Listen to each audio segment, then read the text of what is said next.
Assalamualaikum Kak, perkenalkan kami dari mahasiswa Manajemen Bisnis Syariah dari kampus Universitas Islam Negeri Raden Intan Lampung.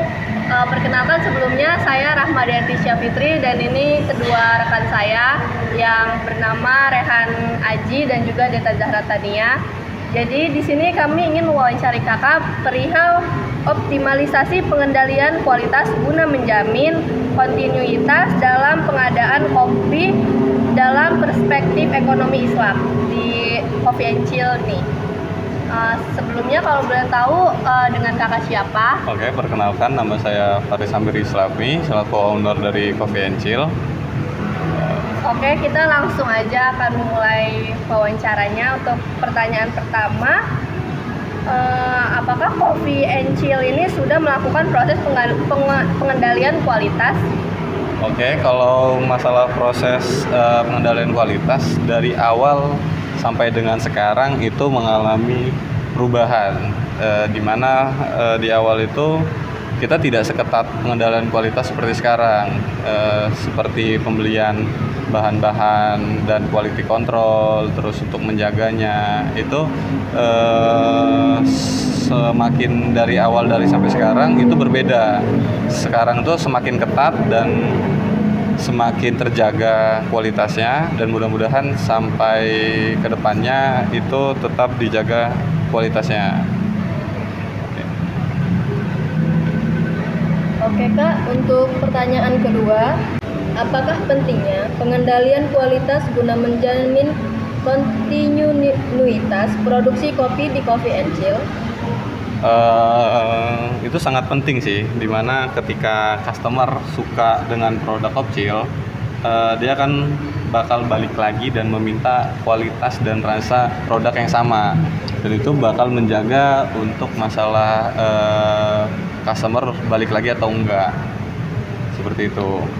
Oke, kan tadi udah dijelasin ya Kak, sudah menerapkan ya proses pengendalian meskipun ada tahap-tahapannya berjenjang, nggak langsung sekaligus, dan sudah menganggap pengendalian kualitas itu penting demi keberlanjutan pembelian customer. Tapi Kakak sendiri tahu nggak sih gimana sih langkah-langkah pengendalian kualitas yang ada di Coffee and Chill ini? Kalau masalah langkah-langkahnya itu biasanya kita melakukan ketika pembelian produk, bahan-bahan terutama di kopi, susu, terus yang masalah cabai dan lain-lain yang di dapur, itu kita tiap harinya ketika belanja diusahakan untuk dilihat kualitasnya, dicek barang-barang yang setelah dibelanjain itu kita cek ada busukkah, ada rusakkah di rasa itu gitu. Terutama di kopinya sendiri, karena kopi itu harus tiap harinya ada quality control. Nah, di susu pun seperti itu. Jadi setiap buka susu baru itu kita harus cobain sedikit untuk ngecek itu basi atau enggak, karena ada beberapa produk yang dari supplier memang sudah basi. Oke, kemudian kalau untuk standar kualitasnya itu tuh ada nggak sih Kak yang ditetapkan di Coffee and Chill ini? Ada. Dari pembelian itu kayak merek-merek bahan gitu, kayak merek-merek susu itu harus si merek tersebut gitu.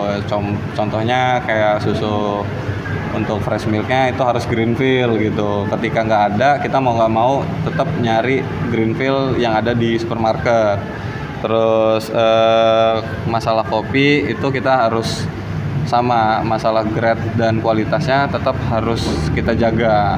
Jadi setiap sebelum dijual ke orang itu kita selalu coba QC di pagi harinya, seperti itu. Apakah masih ada produk rusak atau cacat di Coffee and Chill? Masih ada. Kalau seperti itu biasanya faktornya dari supplier gitu, kayak semacam buah, terus sayur-sayuran, susu gitu. Itu tuh masih ada beberapa faktor penyebab yang barang nyampe di Kopcil itu ternyata ada yang rusak. Biasanya faktor-faktornya dari barang-barang dari supplier tersebut, seperti itu. Nah, untuk produk cacat atau rusaknya sendiri tuh Kak, produknya di sini kan produk jadi tadi dalam produk jadi, produk siap jual, dalam kata tidak sesuai dengan kualitas yang ada. Nah, itu penyebabnya kebanyakan apakah itu di luar kendali atau karena kelalaian? Kalau itu biasanya juga di luar kendali. Misalnya kayak supplier tadi ya, kayak ngomongin susu gitu. Si supplier memang tidak tahu susu itu di dalam itu basi atau enggak. Tetapi supplier tahu ketika itu diantar atau penyimpanannya dia menjaga atau enggak. Kalau itu di faktor eksternal. Tapi kalau masalah internal itu ada banyak kelalaian misalnya di baristanya gitu.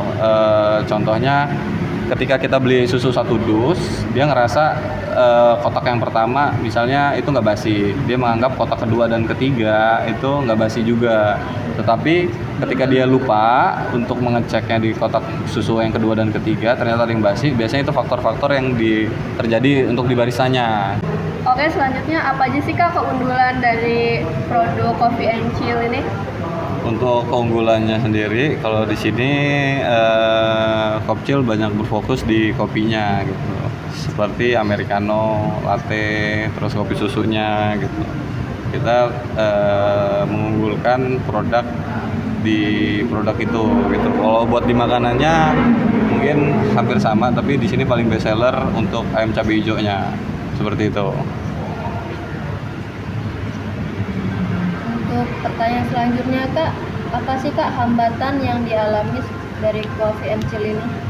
Kalau masalah hambatannya, pertama itu mungkin masalah bahan itu kita banyak keterlambatan, masalah pengiriman barang dari supplier itu mungkin seperti itu. Terus seperti kalau yang baru-baru ini hambatan kita tuh yang kayak COVID, masalah jam buka itu pun hambatan seperti itu.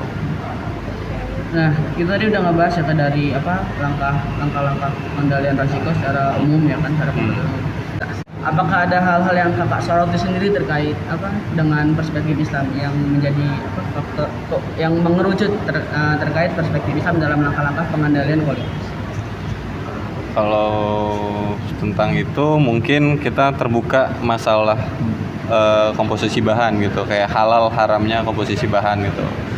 Ini kita pakai bahan apa saja, mengandung halal atau haram, karena di sini kebanyakan kita terbuka masalah produk halal. Terus masalah pemesanan itu yang sesuai dengan akad gitu, kayak dia pesan kopi susu yang kita antar kopi susu. Terus jujur dalam pembuatan, ketika customer minta kopi susu ya kita masukin susu yang sesuai dengan takaran yang sudah kita tentukan. Dan masalah pembayaran, ketika itu harganya memang 22.000, kita selalu mengusahakan pembayaran dengan nominal tersebut.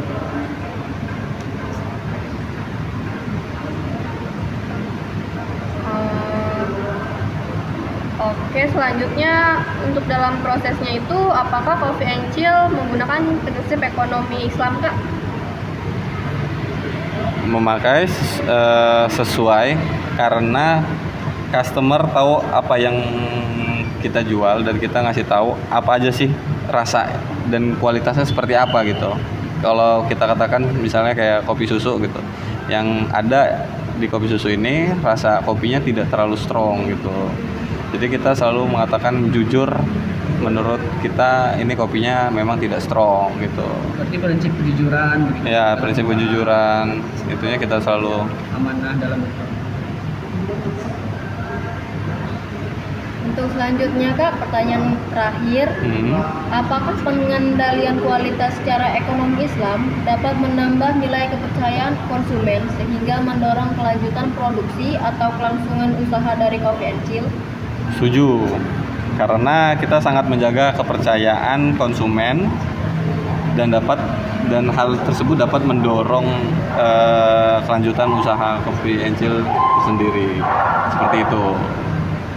Tapi mayoritas yang datang Kakak tahu apakah dia mostly Muslim atau campur gitu misalkan. Jadi nggak terlalu peduli dengan produk itu halal atau haram.